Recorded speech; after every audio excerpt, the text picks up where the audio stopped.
안녕하세요, 주인장입니다. 자, 오늘 내용은 다른 거 없습니다. 이거 제가 진짜 아끼는 컨텐츠인데 그냥 풀어요. 오늘 내용은 당장 여러분이 상대방의 감정을 제일 효과적으로 흔들어 버리는 구조, 이거 하나만 설명해 드릴 겁니다. 장담컨대 단기제에서 제가 오늘 정리한 이 공식보다 더 뛰어난 공식 없습니다. 좀 너무 자만하나요? 자, 오늘 얘기는 제가 마케팅 심리학이랑 재회 언어학을 결합해서 얘기를 할 거예요. 일단 단기제에는 기본적으로 상대방이 나에 대한 감정이 아예 0으로 기결되거나 마이너스 상태에 있는 상황에서는 안 되긴 해요. 이게 현실이니까 이건 인정하고 갑시다. 이 상태인 분들은 장기제회 준비하세요. 다만 상대방이 최소한이라도 나에 대한 감정이 남아있는 시기라거나 스스로도 나에 대한 감정에 대해서 현재 실감을 못하고 있을 때 효과 즉방입니다. 내가 지금 이 사람을 사랑하나? 예전 같지 않은 감정인 건 분명한데 이럴 때 바로 효과 납니다. 자, 제가 오늘 얘기는 마케팅 심리학 결합해서 얘기한다고 했죠. 여러분, 마케팅은요, 저는 정말 위대한 학문 중에 하나라고 생각해요. 왜냐면 인간의 심리를 저렇게 실용적으로 활용하는 분야가 마케팅을 제외하면 저는 거의 없다고 생각해요. 자, 그럼 우리가 여러분 여기서 이 마케팅 심리학의 구조가 어떤 구조를 가졌는지 한번 보겠습니다. 우리가 어떤 물건을 살 때를 볼게요. 먼저 우리가 이 물건에 관심이 가고요. 상세 페이지를 보고 구매 후기를 보면서 이 물건이 얼마나 가치가 있는지를 알게 돼요. 그런데 아직까지 이걸 사야 할지 말아야 할지 고민하고 있는데 품절 임박이 떴네요. 그럼 어떻게 돼요? 사죠. 자, 그럼 우리가 이 구조를 그대로 제외에 적용을 해보는 겁니다.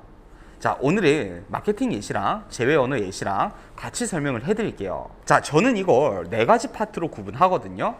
전제 태도, 제한, 당위성, 구매 제한, 이렇게 4가지로 봅니다. 자, 전제 태도. 우리가 어떤 물건을 살 때 판매사원이 우리한테 물건을 강매하려 하면 사나요? 안 사죠. 일단 기본적으로 훌륭한 판매사원은 우리에게 구매를 강요하지 않습니다. 그래서 훌륭한 판매사원들이 어떻게 얘기를 하나요?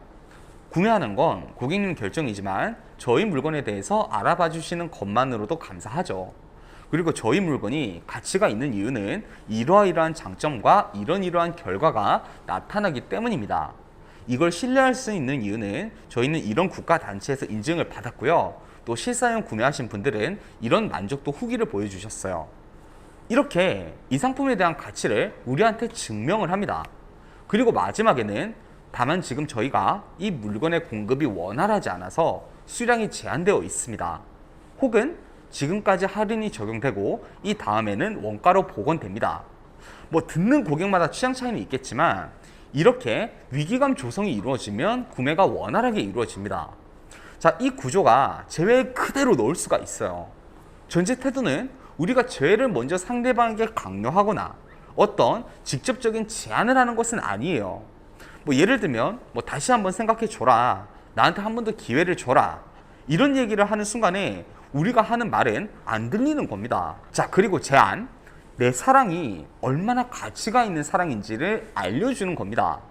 자, 여러분, 이 말이 나는 너를 엄청 사랑했어, 나는 너를 죽도록 사랑했어, 이런 얘기 하라는 게 아니에요.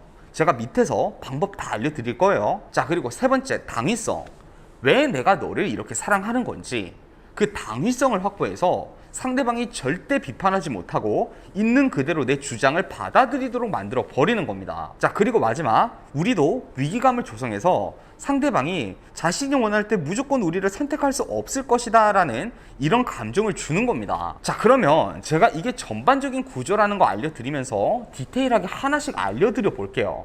자, 여러분, 이 공식 그냥 그대로 따라하세요. 다른 아이디어 넣지 마세요. 그냥 따라하세요. 자, 관계 의미 드러내기, 그리고 당위성 확보를 3번 합니다. 그 다음에 위기감을 조성을 합니다. 자, 이게 공식이에요. 먼저 상대방한테 내 사랑의 의미를 드러내고 이걸 대조 효과를 통해서 드러냅니다. 그러면 이게 어떤 주장이 될 거예요. 그것도 이제껏 상대방에게 내가 준 사랑의 가치를 드러내는 주장이 됩니다. 그러면 이 주장을 상대방이 받아들일지 안 받아들일지 모르는데 이걸 상대방이 온전하게 받아들이게 만들 만한 이 당위성을 3번을 확보를 해주는 거예요. 그럼 이 당위성 확보를 위해 스토리텔링을 넣어주는 겁니다. 그리고 저는 이 루틴을 한 3개 정도를 반복시키고요. 마무리로 위기감을 딱 조성하면서 끝을 내요. 제가 이거 이 3개의 파트로 한번 나눠서 볼게요. 자, 사랑의 의미 드러내는 것부터 봅시다. 자, 여러분 여기서 여러분이 의아할 만한 게 대조 효과, 이게 무슨 말일까? 자, 여러분 제가 이 2개를 들려드릴게요. 나는 너를 너무 사랑했어. 이거랑 나는 너를 가족만큼 사랑했어. 아니 그냥 가족 그 자체라고 생각했어. 한 번은 내가 물에 우리 가족이랑 네가 빠지면 어떡할까 생각했는데 진짜 못 고르겠더라. 차라리 내가 죽어서 다 구할 수 있으면 내가 물에 빠지는 걸 진짜 선택하겠더라고, 내 마음이. 자, 둘 다 내가 상대방을 엄청 사랑한다는 메시지예요. 근데 임팩트가 뭐가 더 강해요? 후자가 더 강합니다. 자, 왜 그럴까요? 가족이라는 대조군이 있기 때문입니다. 상대방도 특별한 경우가 아니면 가족이 있겠죠. 그러니까 나한테 이런 말을 딱 들었을 때 자기가 가지고 있는 그 가족에 대한 애정과 대조에서 내 애정 가치를 판단하게 되는 거예요. 이렇게 대조군이 있으니까 임팩트가 강해지는 겁니다. 자, 이건 내가 너를 가족만큼 사랑한다. 이건 아직까지는 일종의 주장에 불과합니다. 상대방이 완전히 이 말에 신뢰할 수가 없어요. 만약 상대방이 나한테 이렇게 애정을 받지 못했다고 느꼈을 수도 있을 겁니다. 그럼 여기서 우리가 어떻게 해야 할까요? 당위성 확보를 해줘야 해요. 상대방이 내가 정말 가족만큼 본인을 사랑했다는 걸 반박하지 못할 증거를 제시를 해버리는 겁니다. 내가 이 당시에 이렇게 행동했던 것을 봐라. 이게 내가 너를 가족만큼 생각하지 않았다면 어떻게 이럴 수 있었겠니? 이게 말이 될 수도 있고요, 행동이 될 수도 있고요, 과거에 있었던 어떠한 에피소드 등을 들려줄 수도 있겠죠. 이게 또 제가 모든 같은 상황으로 연결성 있게 예시를 들면 꼭 여러분이 전부 멘트를 그대로 가져가 버려요. 응용을 안 하고. 그래서 제가 이번에는 또 다른 상황을 가져와서 당위성 확보 예시를 들려드릴게요. 자, 상대방은 결혼을 원하는데 내가 좀 미적지근하게 반응하다가 상대방이 지쳐버렸다고 쳐요.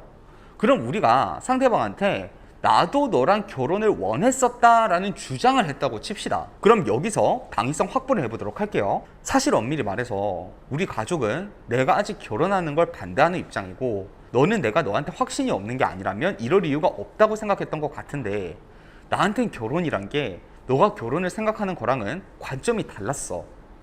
나는 결혼을 너한테 의지해서 하고 싶지 않았어.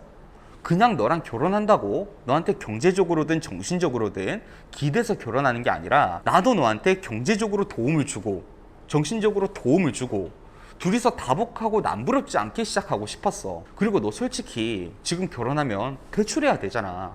내가 조금만 더 1, 2년만 더 열심히 하면 그 대출금 아무것도 아닌 상태에서 우리 시작할 수 있잖아. 내가 사실 돈을 몇천 모았어. 너 이게 어떤 돈인지 알아? 내가 친구들이랑 카페 가서 케이크 안 먹고 로션 밑에까지 털어쓰고 생필품 몇 번을 짜가면서 그렇게 모은 돈이야. 이거 너랑 나랑 미래 함께 할 돈이라고 생각해서 내가 그렇게 궁상 떨면서 살아도 전혀 안 힘들었어. 자, 여러분 이 멘트 어때요? 이거 듣는 순간에 우리가 상대방이라고 생각을 해보자고요. 내가 잘못 알았구나. 내가 이 사람을 어느 정도 오해한 부분이 있겠구나. 나는 얘한테 이런 마음을 받았는데 나는 이런 불만을 가지고 투덜거렸구나. 바로 이 감정이 느껴지겠죠. 근데 이런 게 3번의 스토리가 나옵니다. 웬만하면 어느 정도의 증명이 안 될래야 안 될 수가 없는 거예요. 멘트만 잘 짜면 저는 제가 자신하는 게 이 방법으로 제가 단기 제외가 될 수 있는 케이스는 어느 정도 모두 성공했다고 자신해요. 자, 그런데 여기서 여러분이 어떤 실수를 많이 하느냐, 상대방을 위해서 내가 헌신한 가치를 드러내는 게 아니라 내가 한 일상적인 행동들을 얘기를 해요. 내가 널 데리러 갔을 때 조금이라도 더 보고 싶었고 친구들한테 내가 널 소개한 거는 진짜 내 사람이라서 소개를 한 거고. 여러분 이게 상대방한테 무슨 이익이 되고 헌신이 됩니까? 이 말이 와닿나요? 안 와닿아요. 그래서 이런 얘기를 할 때는요, 무조건 내가 상대방한테 내 가치를 오퍼링한 거, 나눠준 거, 이런 걸로 고르셔야 합니다. 자, 그리고 3번째, 위기감 조성이죠. 제가 처음에 전제 태도에서 우리는 상대방한테 재회를 제안하는 게 아니라고 얘기했죠. 앞에 했던 이 모든 말들은요, 우리가 상대방한테 마지막으로 비록 상대방에게 닿지 못했지만 그래도 사랑했던 사람이기에 이 의미를 말하고 싶었다라는 태도로 전달하는 거예요. 이게 나한테도 마무리하는 느낌이지만 상대방한테도 이 관계가 끝나고 지금 상황이 끝나면 우리 관계가 끝날 거라는 불안감이 조성되거든요. 자, 이것도 예시를 들려드리긴 할게요. 절대 그대로 가져가지 마세요. 제발 여러분. 오히려 난 이 와중에도 난 네 행복을 빌어. 내가 너무 불행하지만 이 와중에도 네 행복이 우선인 것 같아. 내가 해줄 수 있는 마지막 마음이지 않을까 싶어서 그냥 마지막까지도 아낌없이 주고 깔끔하게 나도 내 길을 가려고. 자, 여러분 어때요? 이렇게 말하면 상대방 입장에서도 지금 어떤 결정을 내리지 않으면 나도 돌아선다라는 느낌이 납니다. 그러니까 상대방이 이런 혼란스러움을 느끼다가도 조금 더 생각해 보자거나 혹은 앞선 스토리텔링에서 임팩트가 강했다면 제외를 선택을 하는 상황이 나오는 겁니다. 자, 오늘 공식 최종 정리합시다. 대조를 통해서 상대방에게 가치 증명을 한다. 그리고 스토리텔링을 통해서 이 당위성 확보를 한다. 이걸 3번 한다. 그리고 마지막으로 위기감을 조성을 해서 재회를 최종 결정하기를 유도한다. 자, 들을 땐 어렵지만 배우고 나면 쉬운 개념이에요. 자, 여러분 오늘 강의 여기서 마무리하고요. 저는 주인장이었습니다. 자, 여러분 오늘도 행복한 하루 하세요.